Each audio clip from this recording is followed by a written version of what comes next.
السلام علیکم ورحمۃ اللہ وبرکاتہ۔ ایسار وظیفے میں آپ کا سواگت ہے۔ استقبال احمد سے شکر گزار ہیں کہ آپ اس چینل پر تشریف لے کر آئے اور ہماری اس ویڈیو کو دیکھتے ہیں، حوصلہ افزائی کرتے ہیں، کمنٹس کرتے ہیں، لائک کرتے ہیں، شیئر بھی کرتے ہیں۔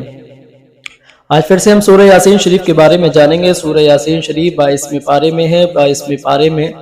شروع ہوتی ہے اور 23ویں پارے میں مکمل ہو جاتی ہے۔ سورہ یاسین کو قرآن عظیم کا دل کہا گیا ہے، اور یہ سورہ مبارکہ یہ ہے کہ جس مقصد کے لیے اگر انسان دن میں ایک مرتبہ پڑھتا ہے تو اللہ تبارک و تعالی اس کے اس جائز کام میں کامیابی کامرانی عطا فرماتا ہے۔ کوئی بندہ اگر پریشان ہے، پریشانی سے نجات کے لیے پڑھتا ہے تو اللہ اس کی پریشانیوں کو دور فرما دیتا ہے۔ کوئی بندہ بے اولاد کے لیے پڑھتا ہے تو اللہ تعالیٰ اس کو نیک صالح اولاد عطا فرماتا ہے۔ کوئی صحت یابی کے لیے پڑھتا ہے تو اللہ اس کو صحت یابی عطا فرماتا ہے۔ کوئی بندہ اگر کسی بھی وجہ سے کاروبار میں بے برکتی کو دور کرنے کے لیے پڑھتا ہے تو اللہ اس کے کاروبار میں برکت عطا فرماتا ہے۔ کوئی بندہ اگر اپنے رزق میں بڑھوتری یا برکت کے لیے پڑھوائے تو اللہ تعالیٰ اس کے بھی کاروبار میں برکت عطا فرماتا ہے۔ اسی طریقے سے اگر کوئی بندہ جس مقصد کے لیے پڑھتا ہے تو اللہ تبارک و تعالیٰ اس مقصد میں کامیابی کامرانی عطا فرماتا ہے۔ کوئی بندہ یہ چاہتا ہے کہ اس کے گھر میں بے برکتی ہے، دکان میں بے برکتی ہے، تو بے برکتی کو دور کرنے کے لیے دکان و مکان کاروبار میں خیر و برکت کے لیے بہت ہی مجرب ہے۔ اس کو صبح صبح سنیں یا سوتے وقت سنیں، جس وقت آپ کو وقت ملے اس وقت میں سنیں۔ اگر پڑھ نہیں سکتے بہتر ہے تو پڑھیے، پڑھ نہیں سکتے تو سنیے۔ تو اگر کوئی بندہ ایسا کرتا ہے، سنتا ہے، تو اللہ تبارک و تعالیٰ اس کے دکان و مکان رزق میں کامیابی کامرانی اور برکت و ترقی عطا فرماتا ہے۔ جن بوٹ ٹونا جادو تمام بیماریوں اور بلا بباؤں سے سب کی حفاظت عطا فرماتا ہے۔ آئیے حضرات ہم سنتے ہیں سورہ یاسین۔ آپ اگر فون کو ایک سائڈ میں رکھ دیجیے یا پھر ایئر فون لگا کر سنیے، انشاءاللہ تبارک و تعالیٰ اس کی برکتیں آپ کو حاصل ہوں گی۔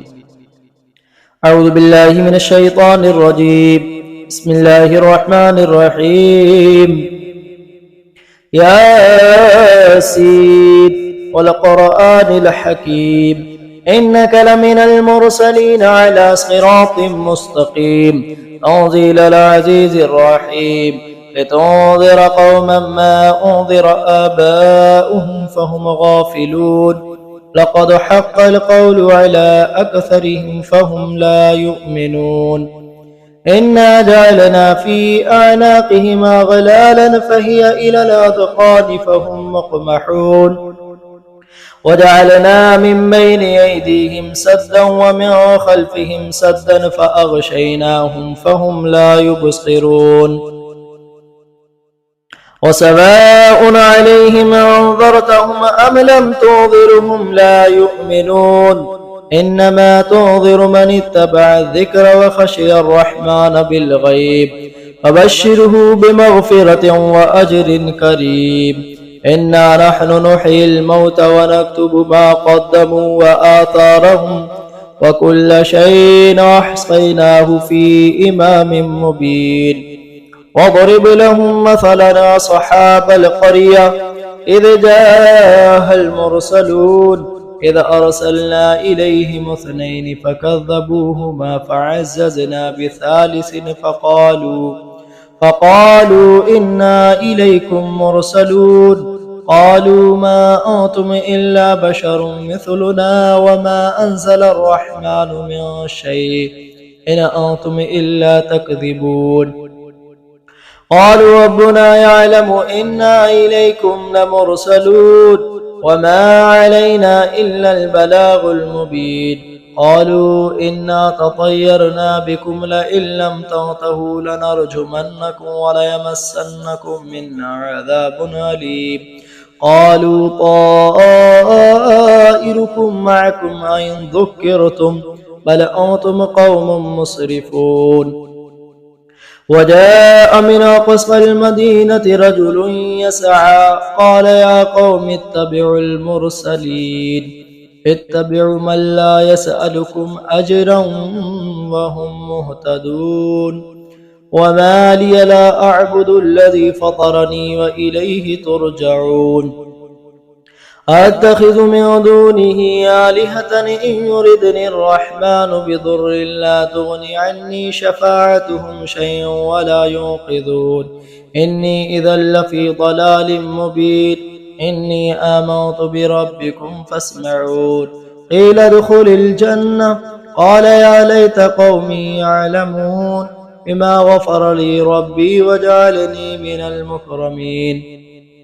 وما أنزلنا على قومه من بعده من جود من السماء وما كنا منزلين إن كانت إلا صيحة واحدة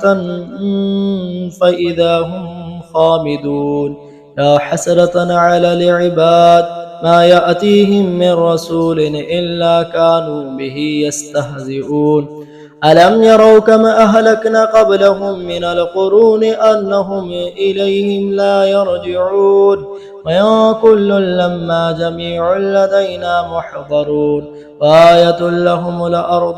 الميتة أحييناها وأخرجنا منها حبا فمنه يأكلون وجعلنا فيها جنات من نخيل وعناب وفجرنا فيها من العيون ليأكلوا من ثمره وما عملت أيديهم أفلا يشكرون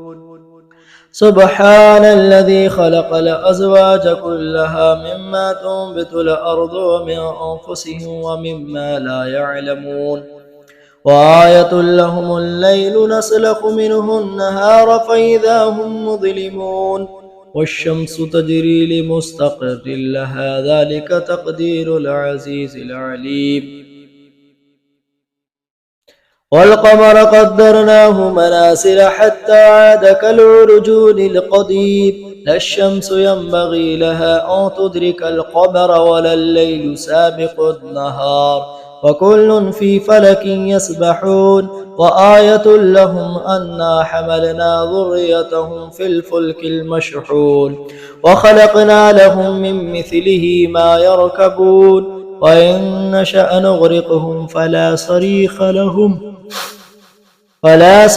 لهم ولا هم ينقذون إلا رحمة منا ومتاعا إلى حين وإذا قيل لهم اتقوا ما بين أيديكم وما خلفكم لعلكم ترحمون وما تأتيهم من آية من آية ربهم إلا كانوا عنها معرضين وإذا قيل لهم أنفقوا مما رزقكم الله قال الذين كفروا للذين آمنوا أنطعم من لو يشاء الله أطعمه إن أنتم إلا في ضلال مبين ويقولون متى هذا البعد إن كنتم صادقين ما ينظرون إلا صيحة واحدة تأخذهم وهم يخصمون فلا يستطيعون توصية ولا إلى أهلهم يرجعون ونفخ في الصور فإذا هم من الأجداث إلى ربهم ينسلون قالوا يا ويلنا من بعثنا من مرقدنا هذا ما وعد الرحمن وصدق المرسلون إن كانت إلا صيحة واحدة فإذا هم جميع لدينا محضرون واليوم لا تظلم نفس شيئا ولا تجزون إلا ما كنتم تعملون إن أصحاب الجنة اليوم في شغل فاكهون هم وأزواجهم في ظلال على الأرائك متكئون لهم فيها فاكهة ولهم ما يدعون سلام قولا من رب رحيم وامتأذوا اليوم أيها المجرمون ألم أعهد إليكم يا بني آدم ألا تعبدوا الشيطان إنه لكم عدو مبين وأن اعبدوني هذا صراط مستقيم ولقد أضل منكم جبلا كثيرا أفلم تكونوا تعقلون هذه جهنم التي كنتم توعدون اصلوها اليوم بما كنتم تكفرون اليوم نختم على أفواههم وتكلمنا أيديهم وتشهد أرجلهم بما كانوا يكسبون ولو نشاء لطمسنا على أعينهم فاستبقوا الصراط فأنى يبصرون ولو نشاء لمسخناهم على مكانتهم فما استطاعوا مضيا ولا يرجعون ومن نعمره ننكسه في الخلق أفلا يعقلون وما علمناه الشعر وما ينبغي له إن هو إلا ذكر وقرآن مبين لينذر من كان حيا ويحق القول على الكافرين أولم يروا أنا خلقنا لهم مما عملت أيدينا أنعاما فهم لها مالكون وذللناها لهم فمنها ركوبهم ومنها يأكلون ولهم فيها منافع ومشارب أفلا يشكرون واتخذوا من دون الله آلهة لعلهم ينصرون لا يستطيعون نصرهم وهم لهم جند محضرون فلا يحزنك قولهم إنا نعلم ما يسرون وما يعلنون أولم ير الإنسان أن خلقناه من نطفة فإذا هو خصيم مبين وضرب لنا مثلا ونسي خلقه قال من يحيي العظام وهي رميم قل يحيي الذي أنشأها أول مرة وهو بكل خلق عليم الذي جعل لكم من الشجر الأخضر نارا فإذا أنتم منه توقدون أوليس الذي خلق السماوات والأرض بقادر على أن يخلق مثلهم بلى وهو الخلاق العليم إنما أمره إذا أراد شيئا يقول له كن فيكون فسبحان الذي بيده ملكوت كل شيء وإليه ترجعون। हज़रात सूरह यासीन शरीफ आपने समात कर ली, हमने पढ़ी। अल्लाह तबारक व तआला हम सबको इस पर अमल की तौफीक अता फरमा। अल्लाह ताला इसकी बरकतों से हम सबों को माला माल अता फरमा। अल्लाह ताला सभी के कारोबार में, दुकानों मकान में, रिस्क में, कमाइयों में खैर व बरकत के नुज़ूल अता फरमाए। अल्लाह ताला इसकी बरकत से तमाम उम्मत मुस्लिमा की हिफाजत फरमाए। ईमान, अक़ीदे, जान, माल, इज़्ज़त, आबरू, घर, मकान, कारोबार सब की अल्लाह ताला हिफाजत फरमाए। अल्लाह ताला फ़लस्तीन व गाज़ा के मज़लूम मुसलमानों की हिफाजत फरमाए। हिंदुस्तान के हालात को बेहतर अता फरमाए। भाईचारे के साथ ज़िंदगी गुजारने की तौफीक अता फरमाए। अल्लाह ताला हम सबका खातिमा बिल खैर अता फरमाए। बे औलाद अल्लाह ताला सूरह यासीन शरीफ की बरकत से उन्हें साहिब औलाद बना दे, उन्हें नेक साले औलाद अता फरमा। अल्लाह ताला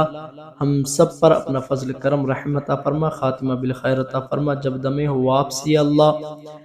लब पर हो ला इलाहा इल्लल्लाह मुहम्मद रसूलुल्लाह सल्लल्लाहु तआला अलैहि वसल्लम।